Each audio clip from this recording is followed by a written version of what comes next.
পথ দুর্ঘটনায় মৃত্যু হলো এক যুবকের। ঘটনাটি ঘটেছে গতকাল মুর্শিদাবাদের হরিহরপাড়া থানার ট্যাংরামারি এলাকায়। জানা যায় সত্য মাল নামে ওই যুবক, সে বাইকে করে বাড়ি থেকে হরিহরপাড়া যাচ্ছিলেন। রাস্তাতে যাওয়ার পথে ট্যাংরামারি এলাকাতেই একটি টোটোর পেছনে গিয়ে সজোরে ধাক্কা মারলে ঘটনাস্থলেই বাইক থেকে ছিটকে পড়ে গুরুতর জখম হন সত্য। তারপরেই স্থানীয়রা তড়িঘড়ি তাকে সেখান থেকে উদ্ধার করে স্থানীয় এক নার্সিংহোমে চিকিৎসার পর বহরমপুরের মুর্শিদাবাদ মেডিকেল কলেজ হাসপাতালে নিয়ে আসলে সেখানে চিকিৎসারত অবস্থায় গতকালকেই তার মৃত্যু হয়। তার দেহের ময়নাতদন্ত হচ্ছে আজ দুপুর 1:30 নাগাদ বহরমপুর মর্গে।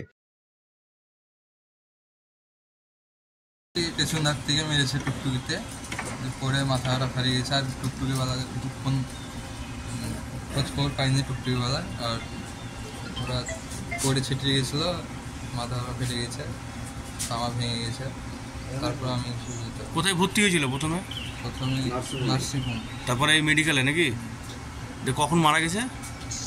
7টা 20-তে সন্ধ্যেবেলায়। কালকে তাকে কথা বল তো বলছি, কালকে মারা গেছে তাই তো? তো কোথায় গিয়েছিল, কোথায় যাচ্ছিল বা কিছু মোটরসাইকেলে করে?